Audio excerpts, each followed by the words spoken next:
আজ ছিল দামোদর ব্রতের শেষ দিন। তো আমি যেহেতু পূর্ণিমা থেকে শুরু করেছিলাম, তো আজ পূর্ণিমা ছিল আর আজই ছিল দামোদর ব্রতের শেষ দিন। অনেকে আবার একাদশী থেকে একাদশী পর্যন্ত দামোদর ব্রত পালন করে থাকে। আমি যেহেতু পূর্ণিমা থেকে পালন করতে শুরু করেছিলাম, তো সেই জন্য আমার আজকে শেষ হলো দামোদর ব্রত। জানো তো, এই দামোদর ব্রত শুরুর দিন থেকে অনেক কিছুই আমি জানতাম না, যেটা আমি এই ব্রত পালন করাকালীন অনেক কিছু জেনেছি। সেই হিসেবে কোন দিন কোন জিনিসটা ভগবানের চরণে অর্পণ করলে ভালো, তো সেই জিনিসগুলো আমি কিছু না জেনেই ব্রত করতে শুরু করেছিলাম। কিন্তু ব্রতের মাঝখানে মাঝখানে আমি যেইগুলো জেনেছি সেরকমভাবে ব্রত পালন করার চেষ্টা করেছি। তো জানো, আগে আমি জানতাম না যে প্রদীপ, যেই থালাতে আমি সব প্রদীপগুলো সাজিয়ে ভগবানের কাছে আরতি করতাম, ওই থালাতে সিঁদুরের টিপ, হলুদের টিপ আর থালার মাঝখানে সাদা চন্দন দিয়ে ওম না হলে অষ্টতর পদ্ম আঁকতে হয়। তো এগুলো আমি কিছুই জানতাম না আগে। এমনি থালার মধ্যে প্রদীপ সাজিয়ে যেরকমভাবে আরতি করে সেরকমভাবে আরতি করে নিতাম। কিন্তু যখন থেকে আমি জেনেছি, তো তারপর থেকে না থালাতে আমি প্রথমে সিঁদুরের টিপ, তারপর হলুদের টিপ লাগিয়ে নিয়ে সাদা চন্দন দিয়ে ওং এঁকে তার উপর গোটা আতপ চাল ছড়িয়ে তার মধ্যে আমি প্রদীপগুলো সাজিয়ে ভগবানের কাছে আরতি করি। প্রথমে কিন্তু আমি এরকম করতাম না, কিন্তু যেহেতু আমি জেনেছি তারপর এরকমভাবে আমি প্রত্যেক দিন আরতি করতাম। তো আমার বাড়িতে যতজন আছে, তো সবার নামে আমি একটা করে প্রদীপ জ্বালিয়ে ভগবানের কাছে আরতি করে নিই। আর জানো, আমি কিন্তু জানতাম যে ভগবানের চরণে, নাভিদেশে, মুখমণ্ডলে ও সর্বাঙ্গে কবার করে আরতি করতে হয়, কিন্তু আমি না মন্ত্রটা জানতাম না যে কোন মন্ত্র বলে আরতি করতে হয়। প্রথম যেদিন আমি শুরু করেছিলাম, তো সেদিন কিন্তু আমি মন্ত্র যেহেতু জানতাম না, সেই জন্য আমি হরে কৃষ্ণ মহামন্ত্রই বলে আরতি করেছিলাম। কিন্তু তারপর দুদিন পর আমি ফোনেতে দেখতে পেলাম যে কোন মন্ত্রটা বলে আরতি করতে হয়, তো তারপর থেকে আমি ওই মন্ত্রটা বলে আরতি করতাম। আর আমি আমার শাশুড়ি মাকে এরকমভাবে ভগবানের কাছে আরতি করতে দেখেছিলাম, কিন্তু কোন মন্ত্রটা বলে আরতি করতো সেটা আমি জানতাম না। আর মা কতবার করে ভগবানের কাছে আরতি করতো, তো সেটাও আমি মানে কবার করে ঘোরাতো, আমি ওটাও না অতটা ধ্যান দিয়ে দেখিনি। দেখেছি যে মা প্রত্যেক দিন প্রদীপ দিত, ওই সময়টাতে আমি চেন্নাই থেকে এসেছিলাম প্রথমবার। তো তারপর আমি অতটা কিছু ভালোভাবে জানতাম না।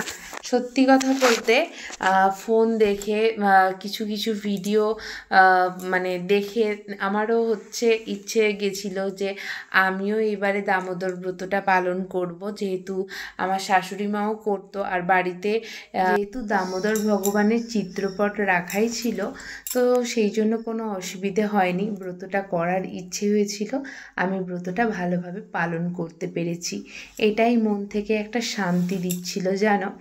তো প্রথম থেকে আমি শুরুয়াত করার সময় কিছু নিয়ম জানতাম না, তারপরে নিয়ম জেনে যেরকমভাবে করতে হয় সেরকমভাবেই ব্রতটা পালন করেছি আমি।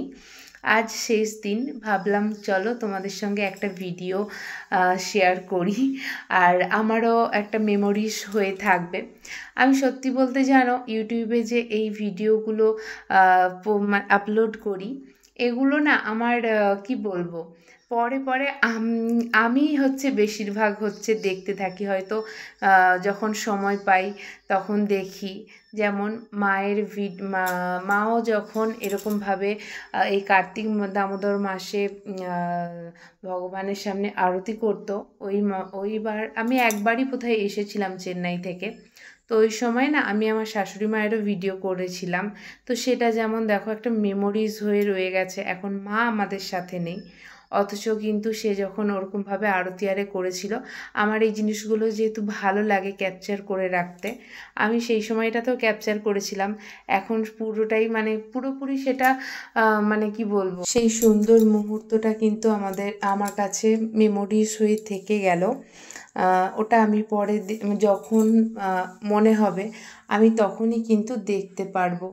আর এই ভেবেই না আমি এই ভিডিওগুলো ইউটিউবে আপলোড করি, যে পরে হয়তো আমি কখনো দেখব পুরনো জিনিস, মানে এই সময়ের মুহূর্তটা আমি হয়তো কিছু বছর পর গিয়ে দেখব, এরকম করেছিলাম। তো এরকম না, মানে আমার মনের মধ্যে এরকমটা হয়, এরকমটা আমি ভাবি, সেই হিসেবে আমি ইউটিউবে এই জিনিসগুলো আপলোড করে রাখি, যে পরে আমি হয়তো দেখতে পারবো আমার মেমোরিজগুলো। আর পেখম প্রমাণের ক্ষেত্রেও কিন্তু সেম, ওদের এই ছোটোবেলাটাকে আমি খুব করে ধরে রাখার চেষ্টা করি, যাতে ওরা বড় হয়ে গিয়ে ওদের ছোটোবেলাটা খুঁজে পায়, যেন দেখতে পারে। তার কারণ আমি যখন মানে এখন বলো বা স্কুলে পড়ার টাইমে আমার অনেক বান্ধবীদের দেখেছি ছোটোবেলার অনেক ছবি আছে, বা অনেক কি বলবো, বাবা মায়ের সাথে ছবি আছে, বেশ ভালো লাগে দেখতে।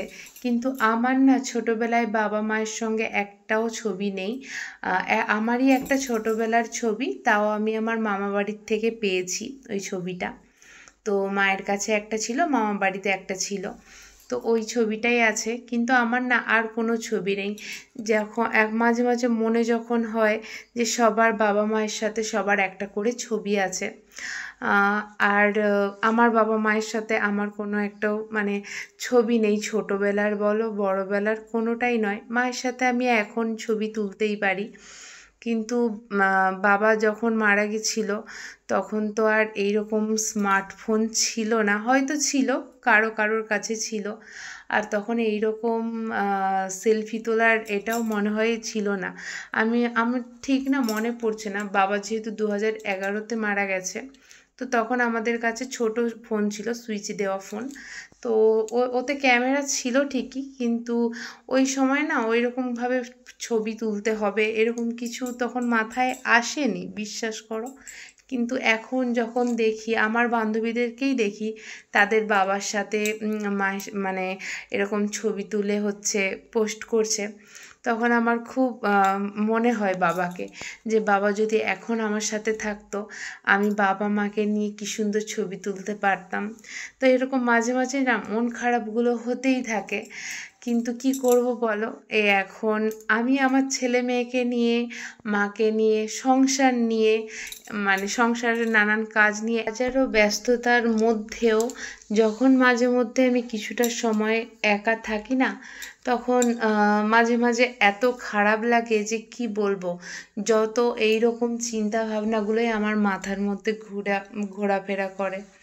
তো সেই হিসেবেই না, যেহেতু আমি ওই জন্য মানে সুন্দর মুহূর্তগুলোকে খুব করে ধরে রাখতে চাই, যাতে যখনই মন খারাপ হয় তখন ভালো মুহূর্তের সময়টাকে মনে করে বা দেখে যাতে মনটাকে ভালো রাখতে পারি, তখন যেন খারাপ লাগাটাকে কাটিয়ে ভালো লাগার দিকে এগোতে পারি। মন খারাপ থাকলে যেন মনটা ভালো হয়ে যায় ওই ভালো জিনিসের মানে ছবিটা দেখে, মেমোরিজগুলো দেখে।